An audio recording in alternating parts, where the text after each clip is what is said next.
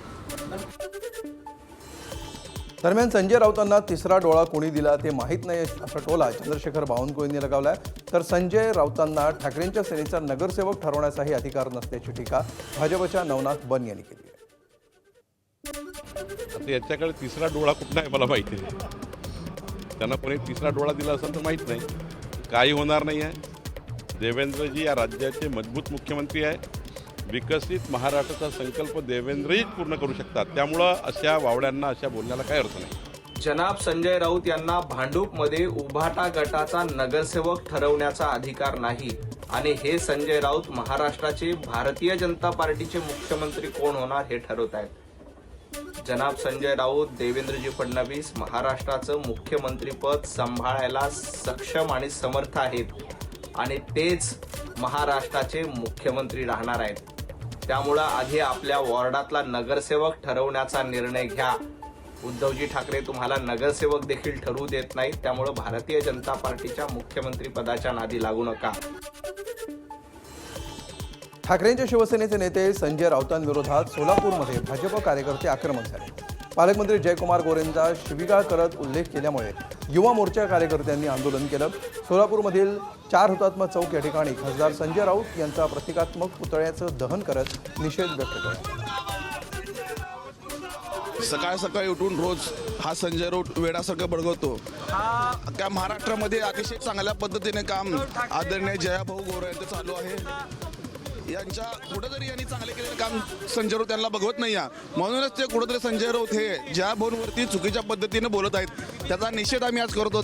आता आपण जसं बघतोय सोलापूर जिल्ह्यामध्ये विकासाला कुठेतरी गती मिळत आहे. उड्डाण पूलचं काम असू दे किंवा स्मार्ट सिटी राहू दे, हे कामं होत आहेत. तरी सुद्धा स्वतःचं नाव मोठं होण्यासाठी संजय राऊत यांनी ही अशी भूमिका घातलेली आहे, असे बेताल वक्तव्य केलेलं. त्यांना शोभत नाही. त्यांनी कुठल्या तर मोठ्या पोस्टवरती आहेत तरी सुद्धा त्यांनी असे बोलत आहेत. हे त्यांच्यासाठी शोभण्यासारखं नाही. छोट्या घराण्यातून ते लोक आज जयकुमार गोरेजी वर आलेले आहेत आणि आता फडणवीस साहेबांच्या नेतृत्वात ते महाराष्ट्राचे ग्रामविकास मंत्री आहेत. त्यांच्या नेतृत्वात का महाराष्ट्र सुजलाम सुफलाम होतोय. व सोलापूरची जी वारी आहे ते वारीचं काम त्यांनी एवढ्या चांगल्या प्रकारे सांभाळलं. तशा लोकांवर आज हा संजय राऊत जो शिवीगाळ करतोय, आज त्याची लायकी ही त्याच्या शिवीगाळ्यातून दिसते की त्याचे आचरण, त्याचे संस्कार काय. उभाटा गटाचा तो बचत गटाचा प्रवक्ता ही त्याची लायकी दिसते. त्याच्यामुळे हा पुतळा चालून आपण निषेध केला त्याचा. काल केंद्रीय गृहमंत्री अमित शहांच्या पुणे दौऱ्यासाठी शिंदेंच्या शिवसेनेकडूनही पुण्यामध्ये बॅनरबाजी करण्यात आली होती. मात्र यातील एकाही बॅनरवर आनंद दिघे, बाळासाहेब ठाकरेंचा फोटो नव्हता. या मुद्द्यावरून ठाकरेंच्या शिवसेनेचे खासदार संजय राऊतांनी टीका केली आहे. संजय राऊतांच्या या टीकेवर भाजपचे प्रवक्ते नवनाथ बन यांनी प्रत्युत्तर दिलं आहे. एकनाथ शिंदे आणि त्यांचे लोक हे 1 नंबरचे ढोंगे आणि भंपक आहेत. हिंदुहृदय सम्राटांचे खरे वारसदार वगैरे म्हणतात ना स्वतःला. आनंद दिघे माझे गुरु. कसले गुरु? बाळासाहेब ठाकरेंचा तुमचा काय संबंध? काल घाबरले. अमित शहा एक तर काळोखात चालले 2 वाजता घाबरून जनतेला. पुण्यामधल्या कुठल्याही होर्डिंगवर एकनाथ शिंदे यांच्या पक्षाच्या बाळासाहेब ठाकरेंचा फोटो नाही आणि त्यांचे गुरु म्हणून जे मिरवतात दिघे साहेब म्हणून, त्यांचाही फोटो नाही. हे ढोंगी लोक आहेत, डरपोक लोक आहेत. अमित शहाला घाबरतात. पुण्यातील स्वागताच्या होर्डिंगवर कुणाचे फोटो आहेत आणि कुणाचे फोटो नाहीत हे शोधण्यापेक्षा भांडूपमध्ये तुम्ही तुमच्या भावाला खासदार करण्यासाठी जे होर्डिंग लावलेत, संजय राऊत त्याच्यावर कुणाकुणाचे फोटो आहेत. तुम्ही त्यातनं आदित्य ठाकरेंना वगळलंय, तुम्ही त्यातनं उद्धवजी ठाकरेंना वगळलंय, तुम्ही बाळासाहेब ठाकरेंचे फोटो तर घरात देखील लावत नाहीत. तुम्ही आता तुमच्या घरामध्ये राहुल गांधींचे आणि सोनिया गांधींचे फोटो लावताय, हे महाराष्ट्राने बघितलंय. त्यामुळं आधी आपल्या घरात वंदनीय हिंदू हृदय सम्राट बाळासाहेब ठाकरे यांचे फोटो लावा. राहुल गांधी आणि सोनिया गांधींचे फोटो आपल्या घरामध्ये लावू नका. अमित शहांच्या कालच्या पुणे दौऱ्याला काँग्रेस आणि वंचितनं विरोध केला होता. यासाठी पुण्यामध्ये आंदोलन देखील करण्यात आली. याच आंदोलनावरून मंत्री नितेश राणेंनी काँग्रेस आणि वंचितवर टीका केली आहे. देशाला सुरक्षित ठेवण्याचं काम अमित शहांनी केलंय, त्यामुळे गृहमंत्र्यांचं अभिनंदन करण्यासाठी रस्त्यावर उतरलं पाहिजे होतं, असा टोला त्यांनी काँग्रेस आणि वंचितला दिला. कारण ते रस्त्यावरचेच लोक आहेत ना, देशाच्या गृहमंत्र्यांचं खरं म्हटलं तरी अभिनंदन करण्यासाठी रस्त्यावर उतरायला पाहिजे. कारण का ज्या पद्धतीने आज आदरणीय अमित शहा साहेबांनी देशाला सुरक्षित ठेवलेलं आहे, रस्त्यावर उतरून खरं म्हणजे फुलं घेऊन फुलांचा हार अमित शहा साहेबांवर टाकलं पाहिजे. कारण का काँग्रेस आणि वंचितचे नेते तुम्ही नंतर आहात, पण तुम्ही आज जे घरात जे सुरक्षित आहात ना, त्याचं मुख्य कारणच आहे की देशाचा गृहमंत्री सक्षम आहे.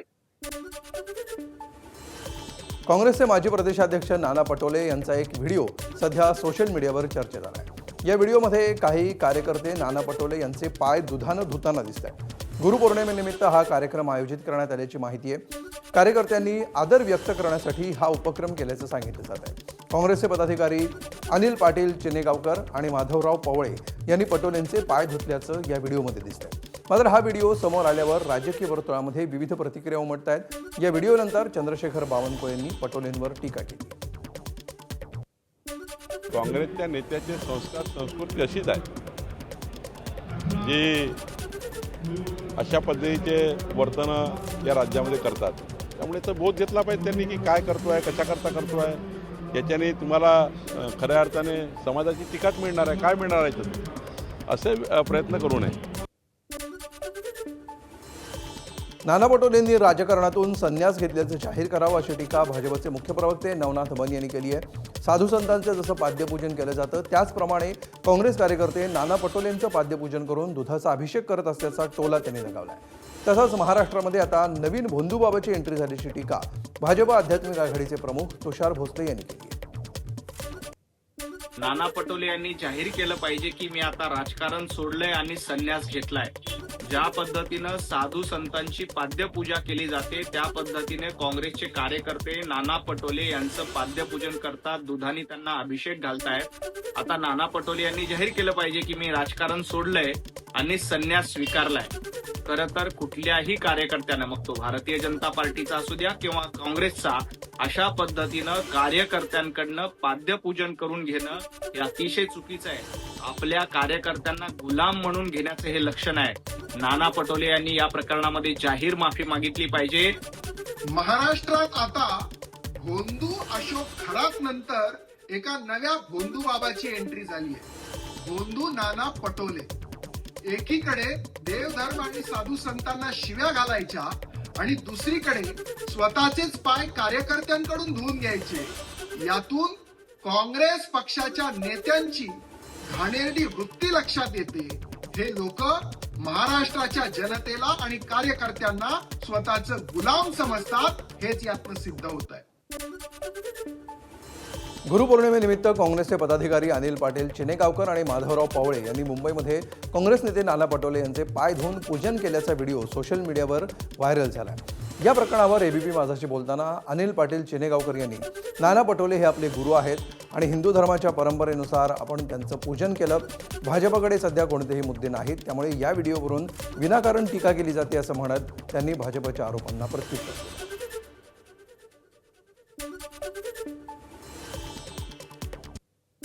भाजपला सध्या विकास कामं करणं आणि विकासावर बोलण्यासाठी मुद्दे कुठलेही राहिलेले नाही. त्यामुळे कुठल्या तरी विरोधकाचं काहीतरी घ्यायचं, काढायचं आणि त्याच्यावर टीका करायची. अरे तुम्ही काय कामं करताय बोला ना, आणि तुम्हाला टीकाच करायची ना. तुम्ही कालच्या नगरसेविकेने शाळेमध्ये जाऊन विद्यार्थीकडून पाय धुवून घेतले, त्याच्यावरती बोला ना तुम्ही.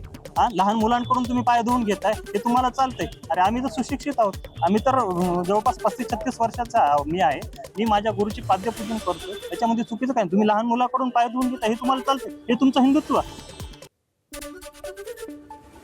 राष्ट्रवादी काँग्रेस पक्षाचे आमदार धनंजय मुंडे हे गेल्या काही दिवसांपासून विविध वक्तव्यांमुळे चर्चेत आहेत. परळीमध्ये एका उद्घाटन कार्यक्रमादरम्यान त्यांनी केलेलं वक्तव्य पुन्हा एकदा राजकीय चर्चेचा विषय ठरला. सर्व क्षेत्रातलं आपलं वजन कमी झालं होतं, पण येणारा काळ आपला आहे, आता आपला चमत्कार दाखवावा लागेल असं वक्तव्य धनंजय मुंडेंनी केलं. त्यांच्या या वक्तव्याचे राजकीय संकेत म्हणूनही अर्थ लावले जातात. स्वतः जिम करतोय, बऱ्यापैकी मी स्वतः वजन माझं कमी केलंय. असंही सर्व क्षेत्रातलं आपलं वजन कमी झालं होतं, पण येणारा काळ आपला आहे. त्या काळात आपण अतिशय चांगलं फिट राहायला पाहिजे. जीवातल्या जीवलग सहकार्याने सुद्धा मला भेटल्यावर एकच प्रश्न विचारावा की भाऊ तब्येत कशी आहे. मी ते ऐकून एवढं परेशान झालो होतो की मी म्हटलं आता आपण आपला चमत्कार दाखवावा लागेल. मनसे अध्यक्ष राज ठाकरे 9 ऑगस्टला रायगड जिल्ह्याच्या एकदिवसीय दौऱ्यावर असणार आहेत. त्यांच्या दौऱ्याला माणगावमधून प्रारंभ होईल आणि ते या दौऱ्यादरम्यान मुंबई गोवा महामार्गाची पाहणी करणार आहेत अशी माहिती मनसे नेते संदीप देशपांडे यांनी दिली आहे. माणगाव बायपासचं रखडलेलं काम, नवीन रस्त्यांना पडलेले खड्डे आणि धोकादायक पुलांची पाहणी राज ठाकरे करणार आहेत. तसंच माणगाव, पेण आणि पनवेलमधील नवीन पक्ष कार्यालयाचं उद्घाटन देखील राज ठाकरे यांच्या हस्ते केलं जाणार आहे.